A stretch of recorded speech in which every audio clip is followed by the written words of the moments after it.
Have you ever tried to imagine life without an address, without a place of birth line on your passport, without a school you have to walk your child to, without a graveyard where your great-grandfather lies? Try it right now. Sit with that thought for 3 seconds. 1, 2, 3. Creepy, right? Today we're talking about the Roma, but not the ones you've seen at train stations or markets, and not the ones your neighbor whispers about behind your back. We're talking about a people who are older than your nation, but who still don't have a single cell of their own on the world map. No flag at the UN, no ambassador, no army, just the road. Welcome to the world of people without a country. Chapter 1. A shadow on the map. Where did they even come from? Listen closely, because everything you've heard about the Roma before, about Egypt, about a curse, about them coming from the pharaohs, is a beautiful fairy tale. And guess who told it? The Roma themselves. Yes. For centuries they lied to everyone around them, skillfully. Why?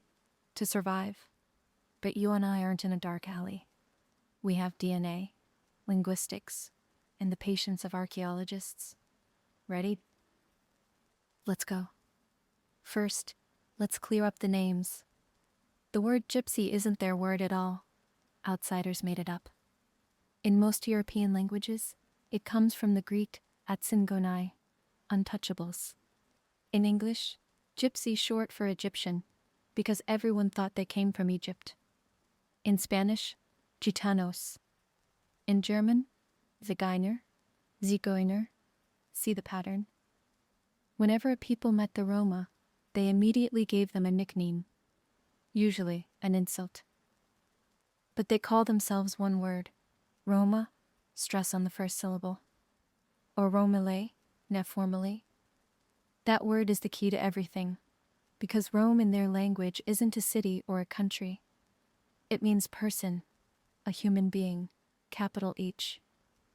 One of us, a member of the tribe. So, if you ask a Roma, where are you from? They'll just shrug and point to the road. And if you insist and corner them with genetics, they'll reluctantly admit, we're from India. Yes, that India. The land of sacred cows, untouchable castes, and blistering heat. But hold your surprise. I'll explain how this could have happened. Around the late 1990s and early 2000s, geneticists finally got serious about the Roma. And what do you know? They compared DNA from thousands of Roma across different countries, from Spain to Russia, and found a common marker. The same set of mutations on the Y chromosome and in mitochondrial DNA. Then they mapped it, and the map pointed straight to northwestern India, the Punjab region, the state of Rajasthan, an area where communities still live today speaking a language very similar to Romani. Followed up, it turns out Romani has hundreds of words with direct relatives in Sanskrit and modern Indian languages. And grammar? Same case system, same word order. You'd be surprised how similar they are. So, my friend, the mystery is solved. The Roma are Indians who, for some reason, left their home and never went back. But here's where it gets really interesting. Why did they leave? Historians don't agree. There are 3 main theories, each horrifying in its own way. Theory 1. War, picture, northern India, about 1,000 years ago. Constant raids by Muslim armies from Persia and Afghanistan. Mahmud of Ghazni, a brutal conqueror, swept through the Punjab with fire and sword multiple times. Local kingdoms hired warriors from the lower castes. Among them were the Roma's ancestors. They weren't Brahmins or warriors, more like light infantry, scouts. When the front collapsed, these units just didn't want to go back. or couldn't, because their villages had been burned. They moved west, first 100 people, then 1,000, then tens of thousands, and off they went. Theory 2. Caste. You know what untouchables are in India? People considered filth. To touch their shadow was to be defiled. They were forbidden from drinking from the same well as higher castes, burying their dead in common grounds, or getting an education. Among the untouchables were musicians, blacksmiths, tanners, basket weavers. Now look at traditional Romani trades. Sound familiar? The same ones. They simply took their crafts and left for somewhere people wouldn't spit on them. The irony? In their new lands, Persia, Byzantium, they were also seen as outsiders. But at least there was no caste system. There, you could haggle. Theory 3. The most mysterious. Some historians believe the Roma didn't flee at all. They were organized and exported, like the military contingent hired by the Byzantine Empire to guard its borders. Imagine, around 500 AD, an emperor signs a paper, and 10,000 Indians are loaded onto ships headed for the Persian Gulf, then on foot to Anatolia. Sounds like science fiction, but in that region, this was routine. Turks, Avars, Hungarians, all of them migrated on commission for empires. So we don't have a definitive answer. Ask a Roma, and they'll shrug or tell you a legend. A pretty one, that they were blacksmiths for King Solomon, or that God punished them for refusing shelter to the Holy Family. That's why they wander. But that's a fairy tale, one the Roma told Christians so they'd be hated a little less. Linguists followed up. It turns out Romani has hundreds of words with direct relatives in Sanskrit. And now, fast forward. Around the 1100, Constantinople, capital of Byzantium, richest city in the world. And on the markets appear strange people, dark-skinned, in colorful clothes, with copper bowls and little monkeys. The Greeks call them atsingenoi, untouchables. But in Byzantium, there are no castes, so people trade with them. They tell fortunes, fix pots, play strange lutes. There are many of them. They're tolerated. For almost 100 years, then come the Ottoman Turks. Byzantium collapses. The Roma flee again, now into Bulgaria, Serbia, Croatia, Bohemia. And every country greets them differently. One king gives them a letter of protection and makes them royal executioners or musicians. Another hangs them at the border. By the way, did you know the oldest written document about Roma in Europe is a Byzantine monastery decree from 1006-8? The monks complained that some Otsingoi stole their iron door. Quite the debut.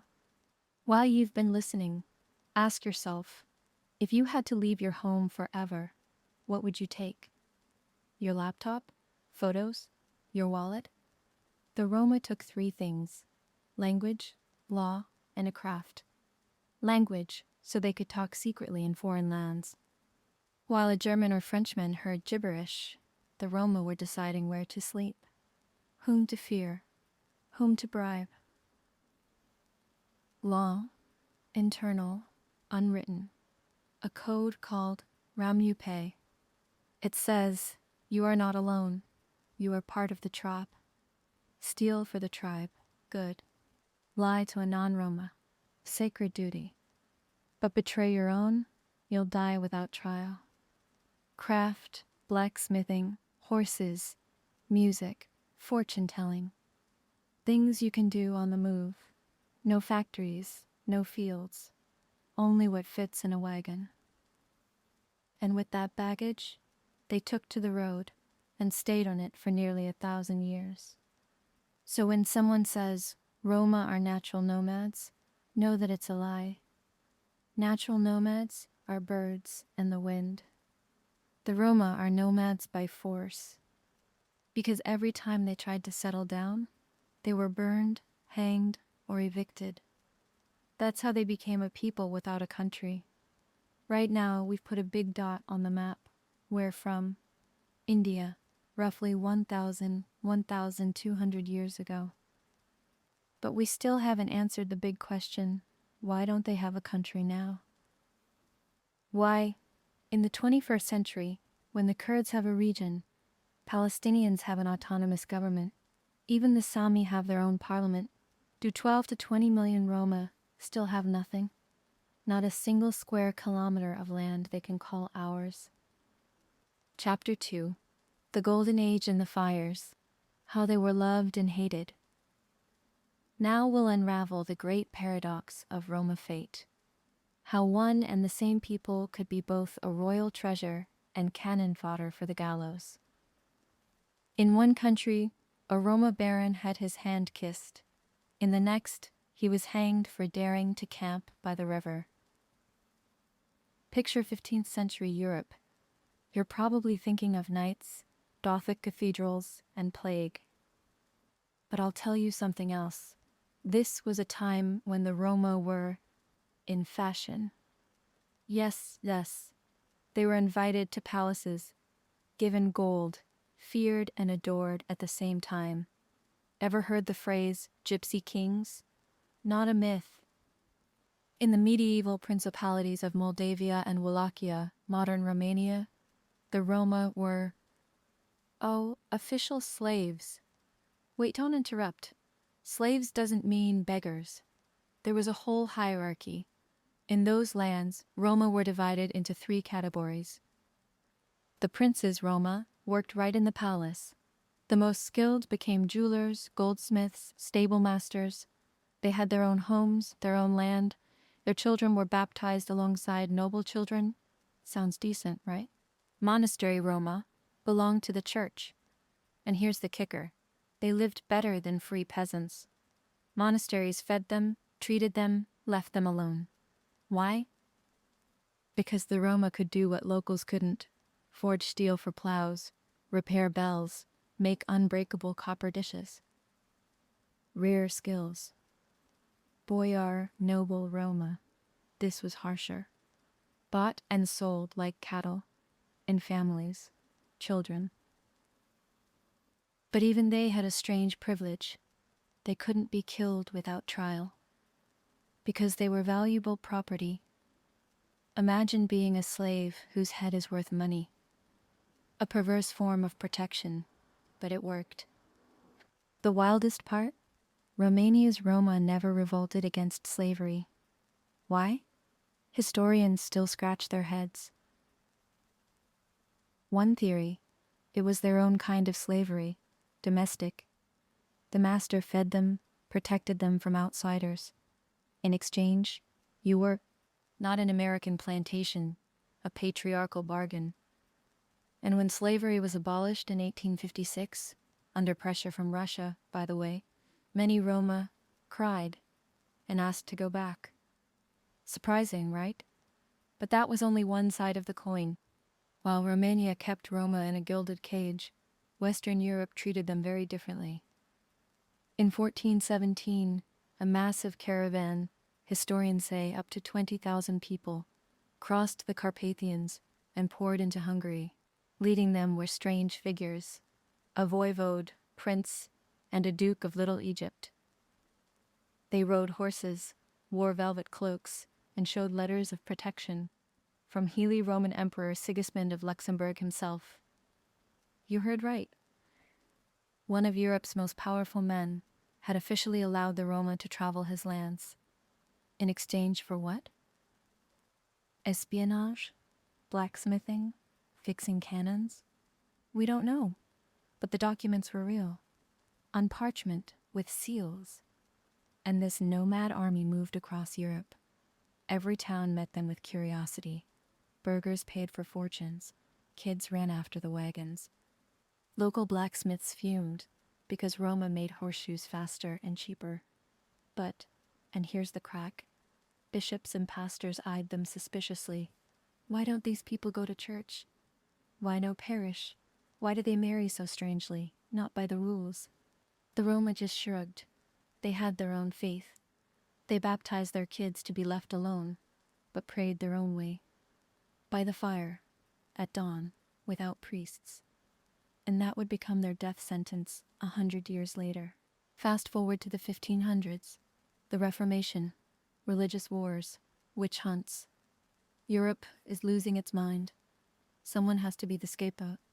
The Jews have already been expelled from Spain. Next up, the Roma.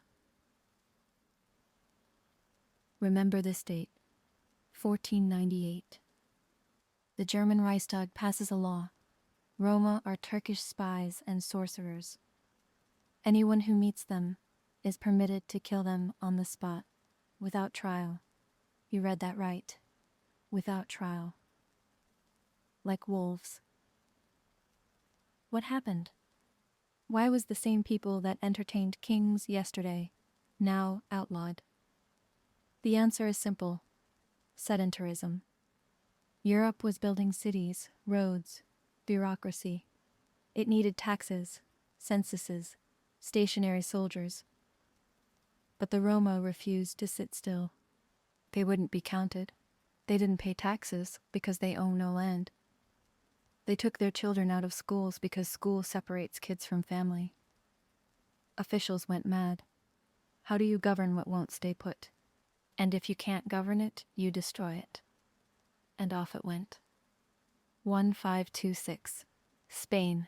Roma, forbidden from even appearing at court. Penalty, hard labor. 1538. France.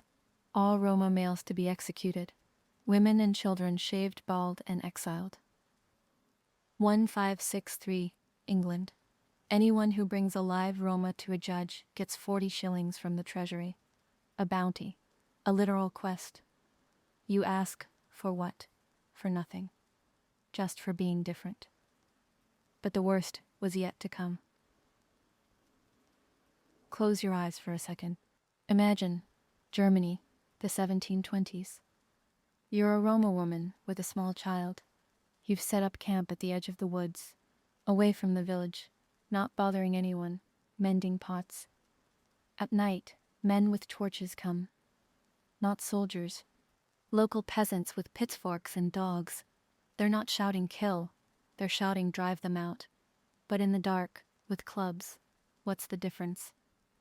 Your tent is set on fire. You grab your child and run into the forest. Behind you, whistles and laughter. In the morning, you come back to ashes. All that's left is a scorched pot and a scrap of cloth. This isn't a movie. This was 18th century reality. In German principalities, a system of road cleansing was in effect. Local rulers declared open season on Roma. They were paid per capture. Men hanged without trial. Women branded with hot irons and sent to workhouses. Children, the most monstrous part, were taken and given to peasant families. So they'll forget their thieving language, officials said. Do you understand what that is? Genocide. Genocide. Hitler was 2 centuries away, but the mechanisms were already fine-tuned. But the Roma didn't disappear, didn't die out, didn't surrender. How?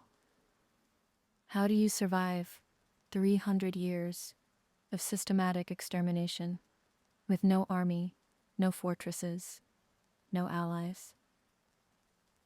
The answer is in their structure. You might get angry when Roma won't help police catch their own thieves-in-law. That frustrates any normal person. But understand the mechanism. They have no state. Their only protection is the clan. If you turn in one of your own, you destroy the entire survival system. That's why Roma law says, never betray your own. Even if your relative killed an outsider. That bond allowed them to survive fires, gallows, and cleanings. And one more detail. The Roma were always needed. Paradox, right? Hated, but indispensable. Why? Because in a medieval village, there's no cell service. but a Roma caravan was a living news network. They knew which city had the plague, where to buy cheap iron, which baron needed a stable hand or a musician. They carried rumors, recipes, songs, even political news. Europe chased them away, but listened in secret. So, let's sum up. The Roma's golden age, when they were tolerated, loved, given gold, lasted maybe 100 years. Then came 3 centuries of hate, fires, gallows. And that hate wasn't spontaneous. It was organized,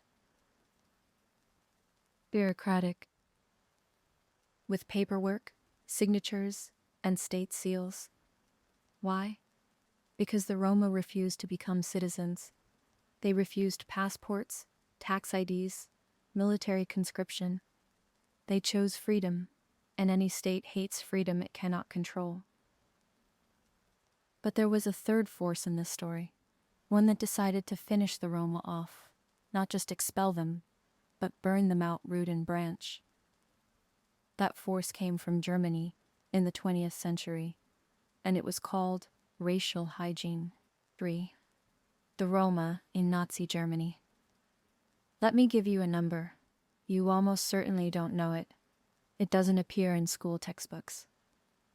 Between 500,000 and 1.5 million. That's the Roma killed by the Nazis between 1933 and 1945. Not on the battlefield, in pits, in gas chambers, from starvation in blocks surrounded by barbed wire. You've heard the word Holocaust. You've heard of 6 million Jews. Have you heard the word Porajmos? No? Almost nobody has.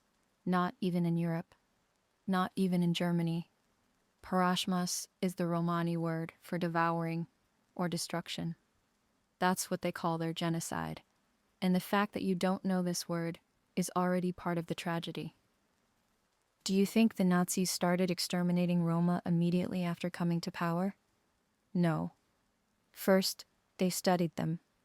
With German meticulousness, card files, photographs, skull measurements. Remember this institute, Darmstadt, then Berlin, then Tübingen. Professors in glasses sat there, smoking pipes, deciding people's fates with charts. The lead man was Robert Ritter, a psychologist who suddenly became a racial expert. In 1936, Himmler personally appointed him chief hunter of Roma. What did Ritter do? He created a massive card file, tens of thousands of forms, each one where the Roma was born, married to whom, how they speak, eye color, skull shape. His staff traveled through villages, measuring noses, recording family histories. Many Roma didn't understand what it was for. They thought, let them write, doesn't matter to us. But it was a deadly census. Ritter came up with a classification. He divided Roma into 3 categories. Pure Roma, those who kept their blood and language, to be exterminated first. Mixed Roma, mixed with Germans, to be sterilized so they wouldn't reproduce. Degenerates, almost assimilated, but still considered dangerous. This was a death assembly line. With charts, papers, stamps. No rage, no shouting. The calm, rational work of men in white coats. 1938. Ever heard of the Gypsy Night? Spring 1938. Berlin, Munich, Vienna. Gestapo stormed camps and houses, dragged people into the streets, beat them with rifle butts. Men were taken to the newly built Sachsenhausen concentration camp. But that wasn't the assembly line yet. That was a trial run. The real thing began in 1939, when Hitler signed a secret directive on combating the Gypsy plague. From that moment on, any Roma in Germany or occupied territories could be arrested without cause. Children, yes, children too, taken right out of schools. Women from maternity wards, the elderly from hospital beds. They were brought to special camps. Families lived there. Tents, dugouts, then barracks, filth, rats, hunger. Ration, 300 grams of bread a day.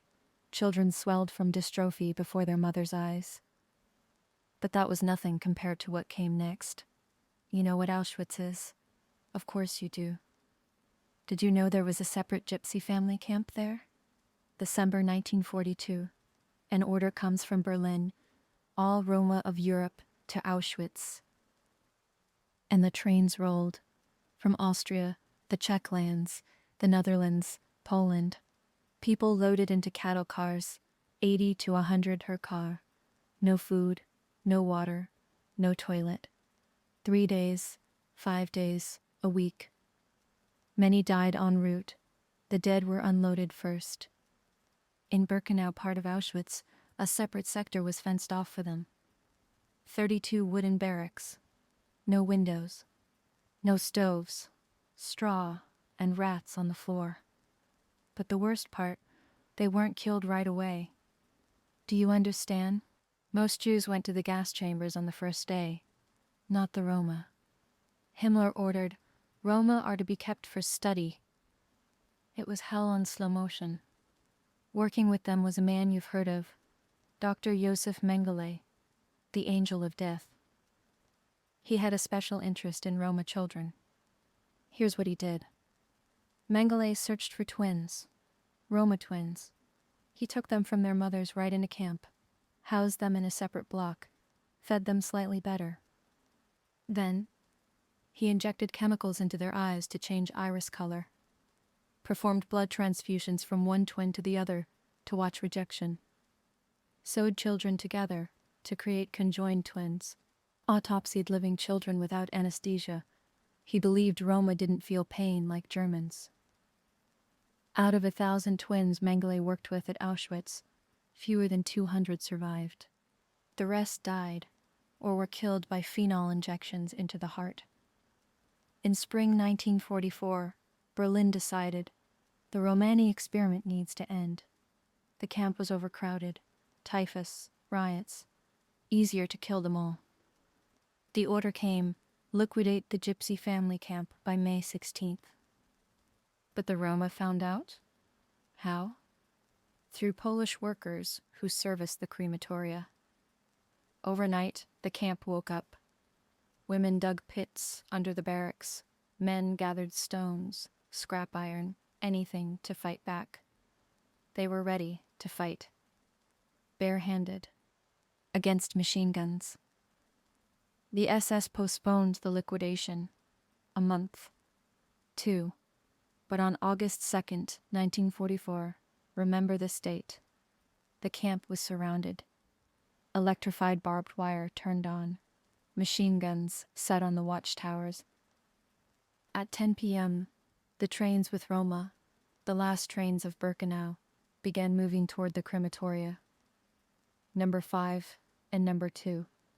In the gas chambers, they were poisoned with Zyklon B, the same as the Jews. To this day, you can see the scratch marks in Auschwitz, where fingernails scraped the concrete. Roma women, children, the elderly.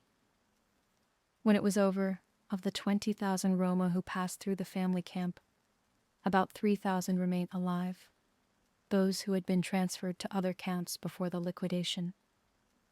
Now, the hardest question, the most uncomfortable one. Why does everyone know about the Holocaust, but almost nobody knows about the Porajmos? The answer is cynical, because the Jews have a state. There is Israel, a lobby in the US, Hollywood, Schindler's List, and many other films. The Jews have an army, diplomats, universities. They can go to the UN North and say, "We demand the truth." But the Roma, no country. No Ministry of Foreign Affairs, no ambassadors to pound the table. Their voice is the voice of a few NGOs with no money, no power, no access to television. That's why German schools spend a whole semester on the Holocaust, and, if you're lucky, half a page on the Porajmos. That's why the Holocaust Memorial in Berlin does not mention Roma on its information plaques. A scandal only erupted in 2012, and only after long lawsuits. That's why debates still rage. Should Roma be considered victims of racial cleansing on par with Jews? There are historians, neo-Nazis, of course, who say Roma weren't killed because they were Roma, but because they were criminals. Do you hear that logic? A 4-year-old child in a gas chamber, a criminal, because they were born in a caravan. This is madness, but it still exists. Forget wars, fires, and politics for a moment. Now we're going to climb inside a Roma's head, and believe me, it's scarier than the gas chambers, because the laws we're about to discuss are still in effect. Today. Right now, while you're reading this, somewhere in Europe, a Roma court has sentenced someone to death and carried it out. And the police? The police find out 3 days later, if ever. Imagine this. You wake up in your apartment, sun outside. You walk to the kitchen, pour coffee, open your laptop. Everything normal. Suddenly your mother calls, her voice, strange, frightened. She says, "You are no longer our son. Leave, and never come back." That's it. No explanation, no trial, no appeal. You are erased from your family, your clan, from memory. Your photos will be burned. Your name will never be spoken aloud again. If you die, no one will come to your funeral. Why? Maybe you stole from an outsider? No, they'd forgive that. Maybe you hit a stranger? They'd forgive that too. You slept with your first cousin, or worse, with a non-Roma woman, or touched the lower body of another man's wife, or the worst sin of all, brought police into the camp. That's the price of life without a state. They have no prisons, no prosecutors, no lawyers, but they have Romani. What is this beast? Let's find out. If you ask any Roma, what do you believe in? They'll say, well, in God, Christianity, or Allah if I'm from Bosnia. They change religions easily depending on the country. In Greece they're Orthodox, in Turkey Muslim, in Spain Catholic. It's not hypocrisy. Religion is just the facade. Romani cannot be translated with one word. Closest is the Romani way. Roamingness, what makes you Roma. It's an unwritten code passed from grandfather to grandson, through stories, parables, curses, and blessings. No one has ever written Romani down, and no one ever will, because paper is for non-Roma, for your own, the spoken word, stronger than steel. What is Romani's essence? 2 things. Forget wars, fires, and politics for a moment. Now we're going to climb inside a Roma's head. And believe me, it's scarier than the gas chambers, because the laws we're about to discuss are still in effect. Today. Right now, while you're reading this, somewhere in Europe a Roma court has sentenced someone to death and carried it out. And the police? The police find out 3 days later, if ever. Imagine this. You wake up in your apartment, sun outside. You walk to the kitchen, pour coffee, open your laptop. Everything normal. Suddenly your mother calls, her voice strange, frightened. She says, "You are no longer our son. Leave, and never come back." That's it. No explanation, no trial, no appeal. You are erased from your family, your clan, from memory. Your photos will be burned. Your name will never be spoken aloud again. If you die, no one will come to your funeral. Why? Maybe you stole from an outsider? No, they'd forgive that. Maybe you hit a stranger? They'd forgive that too. You slept with your first cousin, or worse, with a non-Roma woman, or touched the lower body of another man's wife, or the worst sin of all, brought police into the camp. That's the price of life without a state. They have no prisons, no prosecutors, no lawyers. But they have Romani. First, You are always, under any circumstances, a member of the clan. Your individuality doesn't matter. What matters is how you serve the family. If you're rich, you share. If you're poor, you're fed. If you commit a crime against an outsider, the clan hides you. If you commit a crime against your own, the clan destroys you. Second, non-Roma are not people. I mean, formally they're people, of course, but they live by different rules. They have no Romani pay, so you can lie to them, not pay debts, not marry them, not take them seriously. It's not malice. It's just a fact. Your law, our law. We cannot live by your law, any more than a fish can live in a tree. Now, the strangest part. The Roma have a concept called marime, ritual impurity, defilement. Any person, any object, any place can become marime. And it's not about dirt as we understand it. It's about mixing. Here's the core principle. Everything belonging to the lower body below the waist is kept separate from everything belonging to the upper body.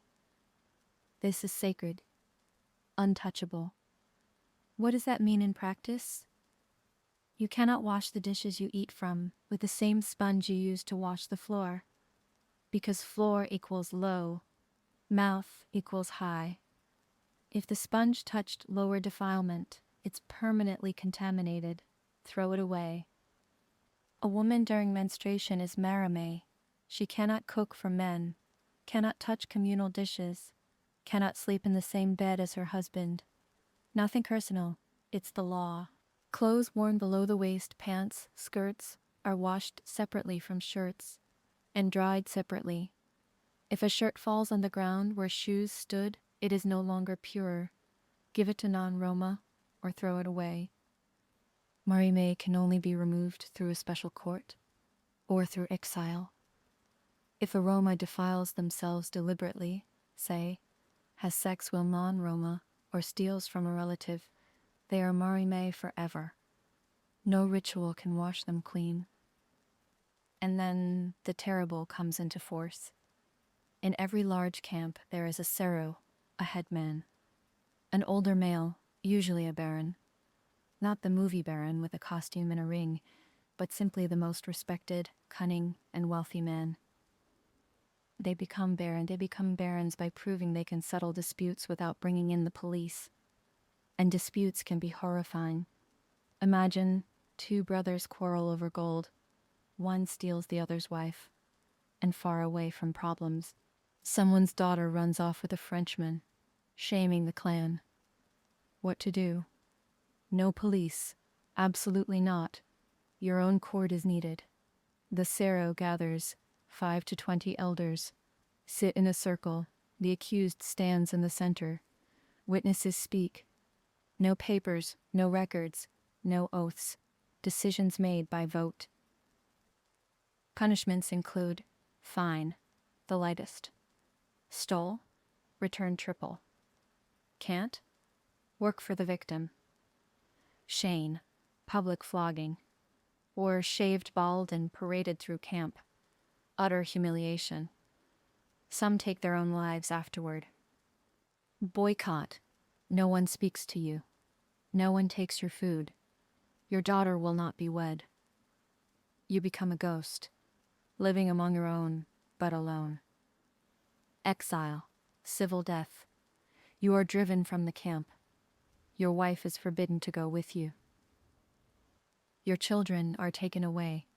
You can stand 100 yards from the fire, but no one will bring you water. Exiles often kill themselves, or become bandits, because there's nothing left to lose. Death, yes, still. In Europe, in the 21st century, there are crimes for which a Roma court sentences to death. Most often, for murdering a relative, for raping a girl from the camp, for collaborating with the police against your own. The sentence is carried out by your own people. Silence. A knife. Disappearance. The body is never found. Police write, missing. Now, the most unexpected part. Do you think a Roma woman is a powerless creature, beaten, cowed, in a long skirt? You're wrong. Yes, formally a woman is subordinate to a man. Yes, she must be a virgin before marriage. Yes, if she gives birth to a daughter, her mother-in-law may spit in her face. Yes, she is sold for a bride price, in gold or horses. But the woman in the Roma camp is the keeper of Romani. She knows all the rules of purity. She decides what can be eaten and what cannot.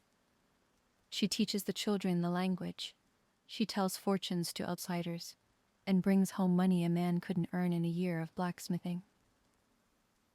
If she publicly accuses a man of violating Marami, he is disgraced. If she weeps at a trial, the sentence is lightened. If she leaves the camp for another man, her former husband loses status because he couldn't keep his wife. Momo women are among the most enterprising people in the world. They speak 5 languages even without schooling. They can sell anything to anyone. They remember genealogy 10 generations back. And they never marry non-Roma. Never. Why? Because marriage to an outsider means losing Romani. Children from a non-Roma are not Roma. The lineage breaks. Worse than death. Now imagine a Roma's nightmare in modern Europe. On one side, the state. It says, send your children to school. Pay taxes. Don't steal. Don't marry a 13-year-old. Wash your hands before eating. On the other side, Romani. It says, school separates children from family. Taxes. Giving your money to strangers. Stealing from non-Roma is fine if you don't get caught. Marrying at 12 is normal. Wash your hands. Water doesn't wash away defilement. Only ritual does. These 2 laws collide head-on every day. And that's where all the problems come from. The Roma don't fit into the system. The system sieves, and no one wants to give ground. The state says, assimilate. The Roma say, you tortured us for 1,000 years. Now you want us to become like you? No. Would rather stay on the margins, but ourselves. Who's right? I don't know. And you probably don't either. But the old are dying. The young watch TikTok, take electric trains to Berlin, see how non-Roma live. And they start asking, why do we need all these bans? Why can't I marry who I want? Why do I have to cover my face from other men? Why can't I become a doctor or a lawyer? That internal rebellion, it's already happening. Quietly. Without shouting. But it's happening. And in a generation or 2, the Roma will either disappear as a distinct culture, or invent something new. A third path, neither assimilation nor isolation. Something in between. What that will be, no one knows. Not even the Roma themselves. Chapter 5. Gold on fingers and dirty tents. Why they're still disliked. Admit it honestly. Right now, while listening to this lecture, you've already caught yourself thinking, yes, the history is tragic. Yes, genocide, fires, mangua. But they really are infuriating. Those $1 million weddings while their kids beg in the subway. Those gold teeth and dirty skirts. The theft, fortune-telling, drugs. Not everyone around them can be a racist. Maybe something really is wrong with them. That's a fair question. And if I were a typical YouTube liberal, I'd say, it's all stereotypes, love everyone, we're all brothers. But I'm not.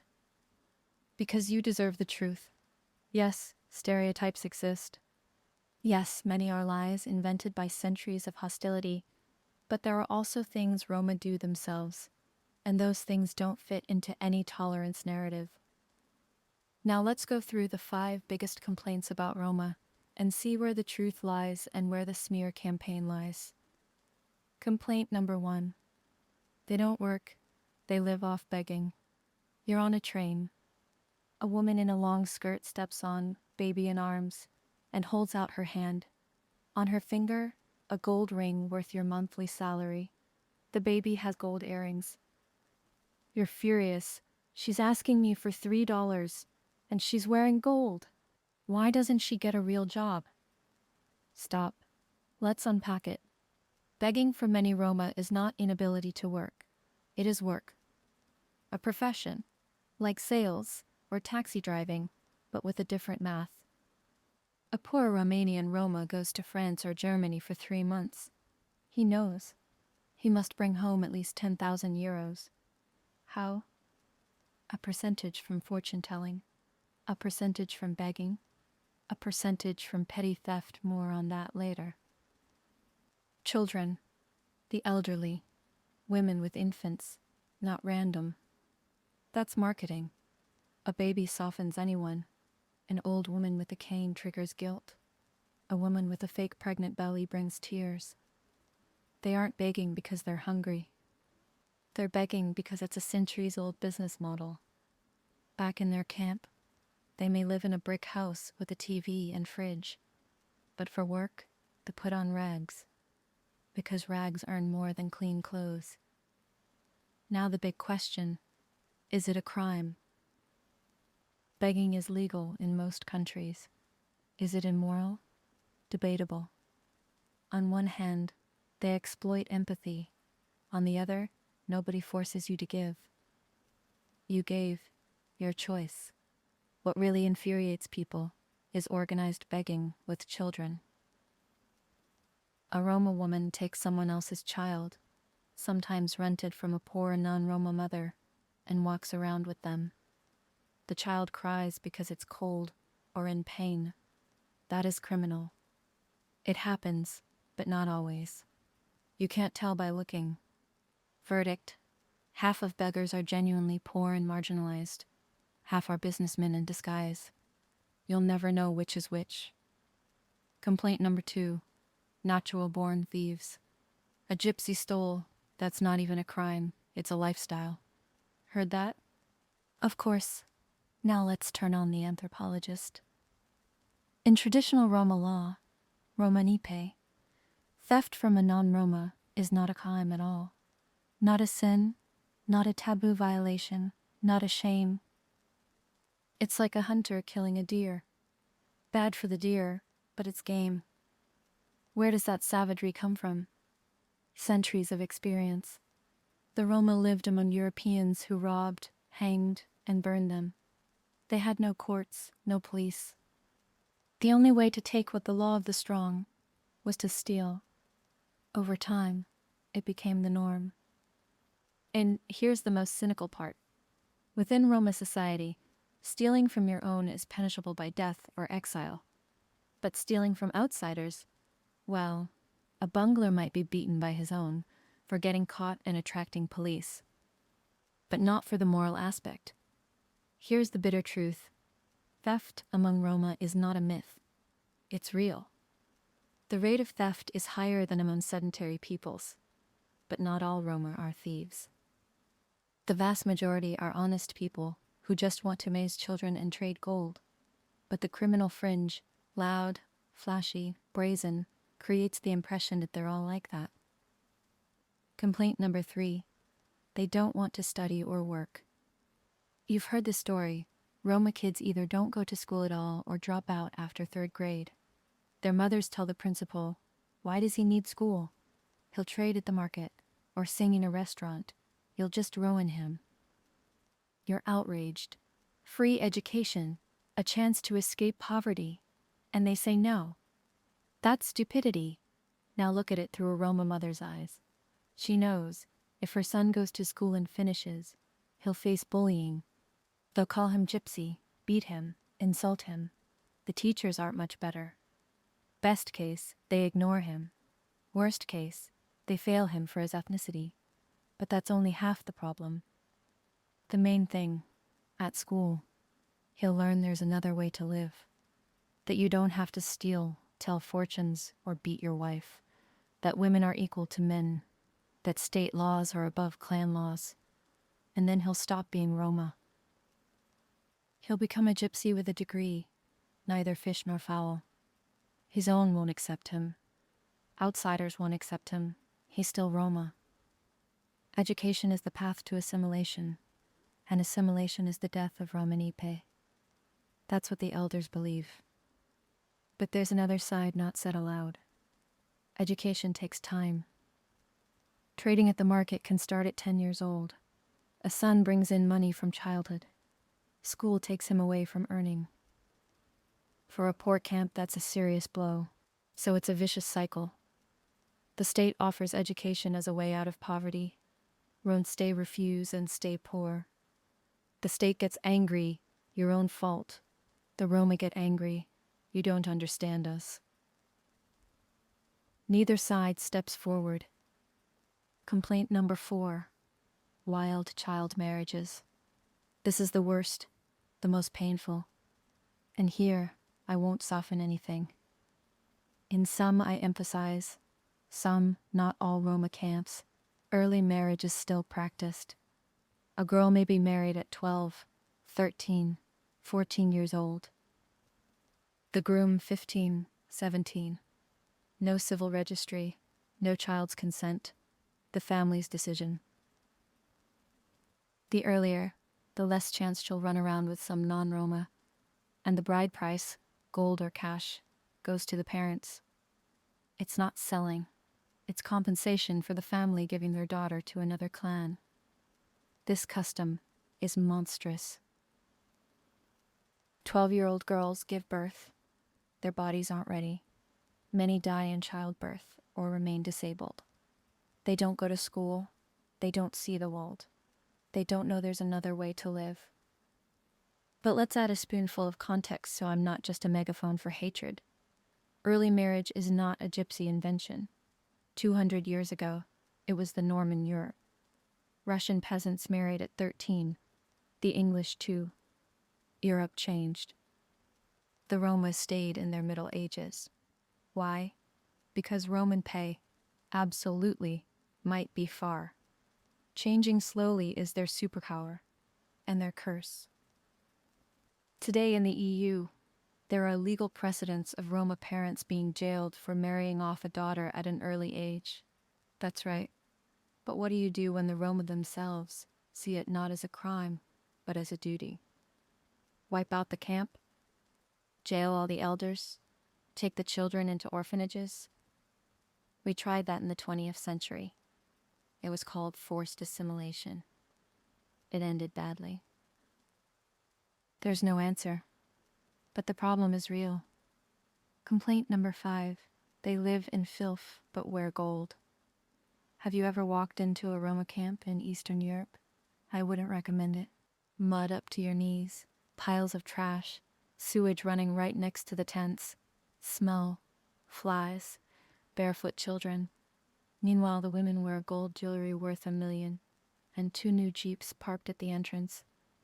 You're bewildered. How can they live in such poverty and such luxury at the same time? It's insane. Here's the explanation, which may make you even angrier. Gold for the Roma is not luxury. It's a bank account. No trust in states. No inheritance in the form of apartments or cars that can be registered to a relative. The only thing no one can take away is gold, worn on the body. Earrings, rings, chains. They can be sold at any time. It's insurance. It's savings. It's freedom. So a Roma woman may sleep in a dirty tent, but around her neck hang 3 gold crosses, one from her mother, one from her mother-in-law, one she bought herself, so no one can call her poor. Without gold, you're nobody, even if you live in a cardboard box. As for the dirt, in traditional Roma culture, cleanliness is ritual, not domestic. What matters is not mopping the floor. It's not mixing upper and lower. Basic hygiene often falls by the wayside. Too many other worries. Besides, water from a public tap is a resource. You don't have enough to wash everything. Result: dirty dishes, dirty clothes, dirty kids, and kilograms of gold. To outsiders, it's savagery. To them, normal. Chapter 6. Gold on fingers and dirty tents. continued. Ever seen a Roma wedding on YouTube? If not, take a look sometime. Girls dance in dresses heavier than your car. They wear gold like a jewelry store display. Guests shoot automatic rifles into the air.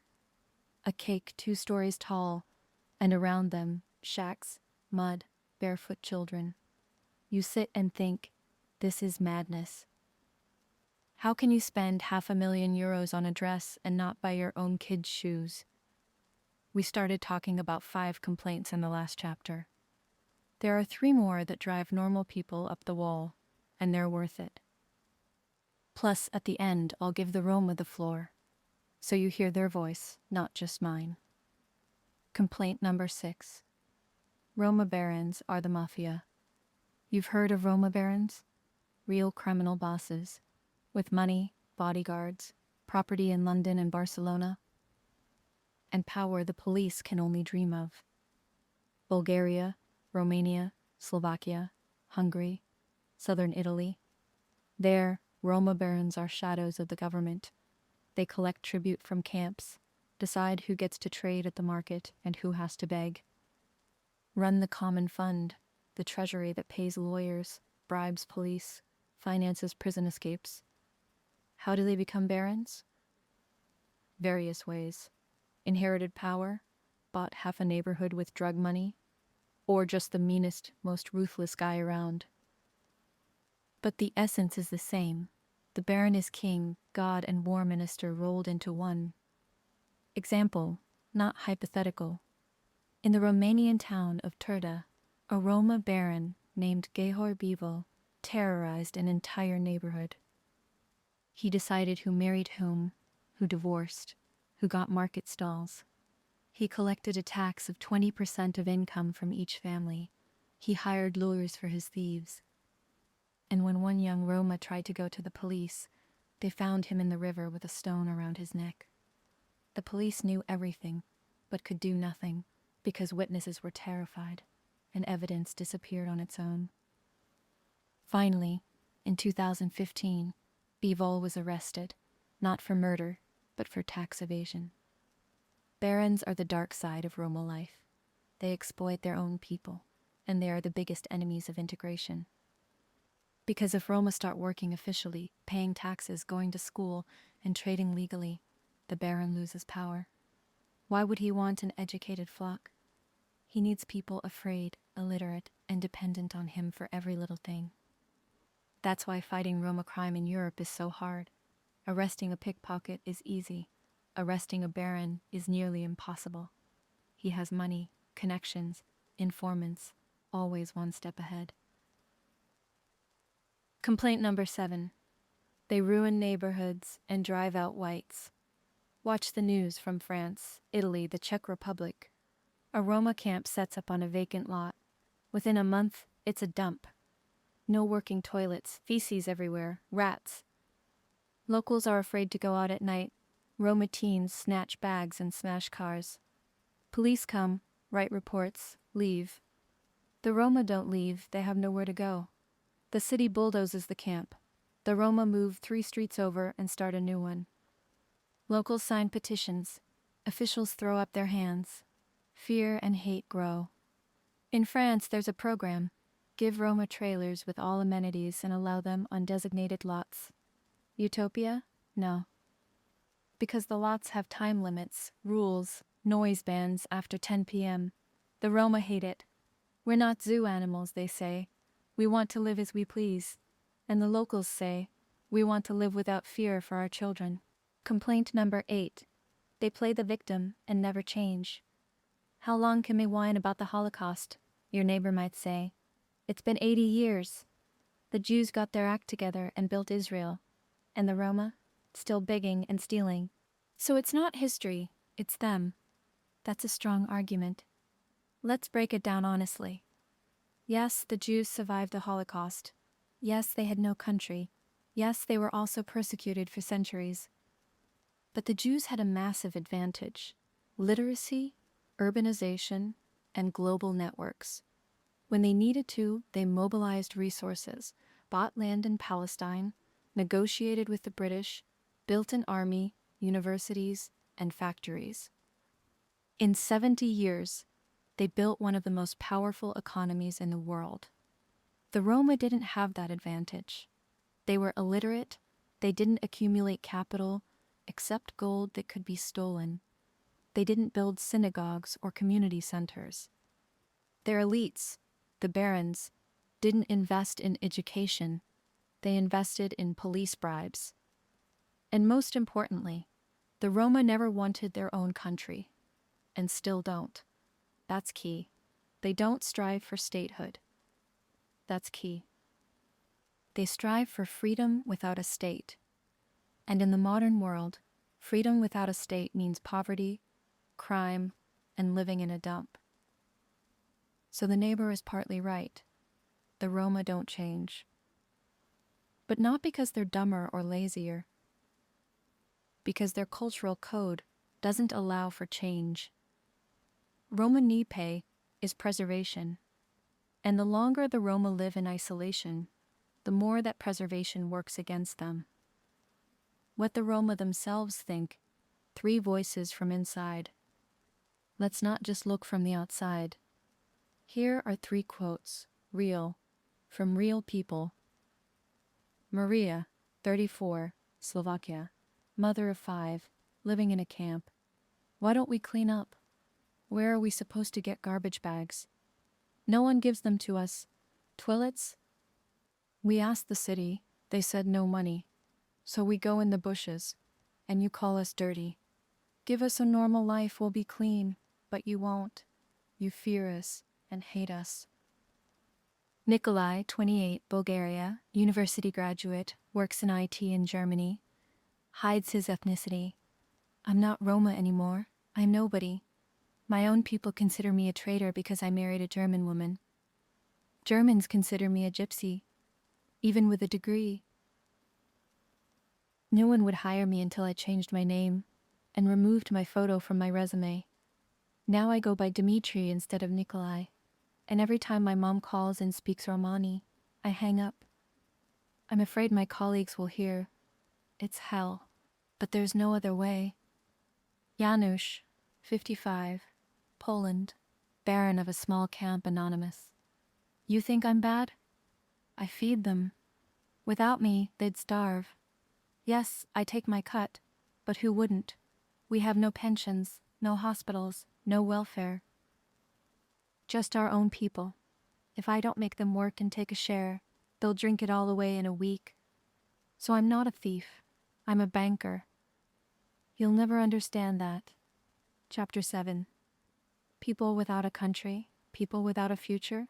You know what the main difference is between you and a Roma? No, not skin color or language. Not even that you have an apartment and they have a tent.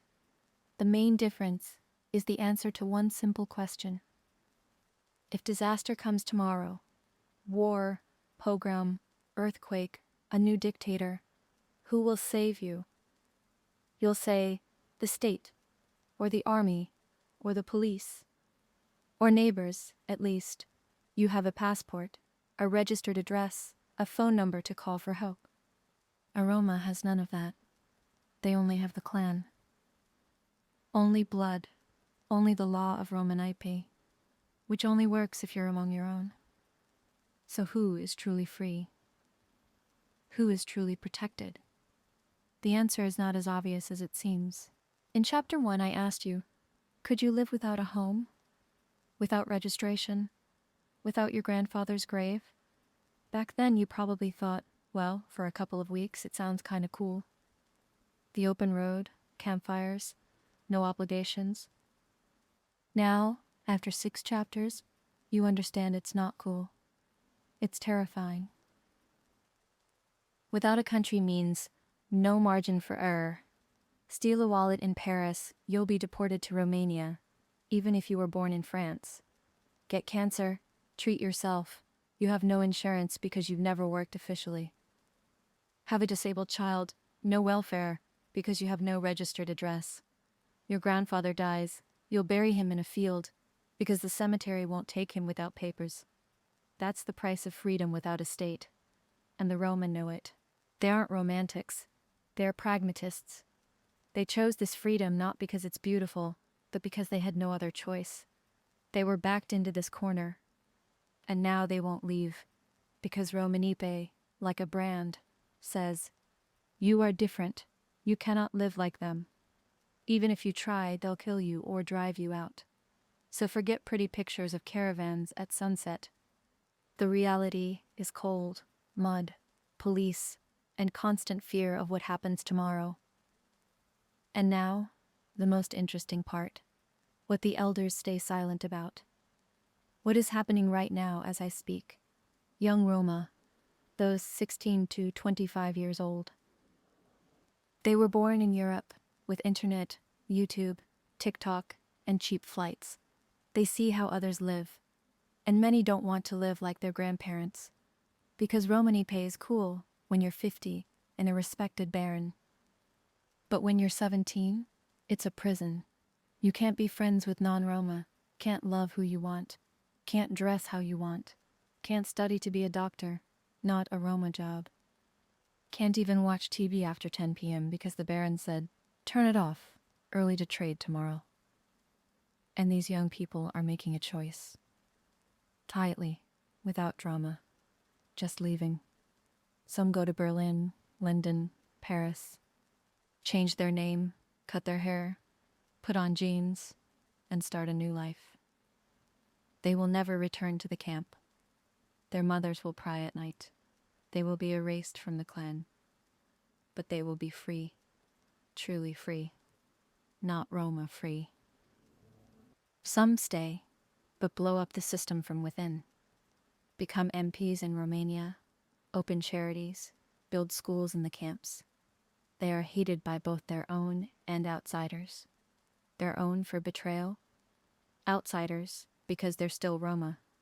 Some find a third path, keep Romani identity but discard everything that prevents them from living. They don't steal, don't beg, send their kids to school, marry for love, but celebrate the wedding Roma style and speak the language. They are few, but they exist. Romani is dying, not overnight, not today, but the process has begun. And in 50, 70 years, the Roma as a distinct culture will either disappear or turn into what Jews became in Europe, an assimilated minority that remembers its roots but lives by common rules. Thank you for listening to the end. If this lecture made you think, even once, or even for a second doubt what you knew about the Roma, and we didn't work in vain. And remember, every person is a person, even if they don't have a country.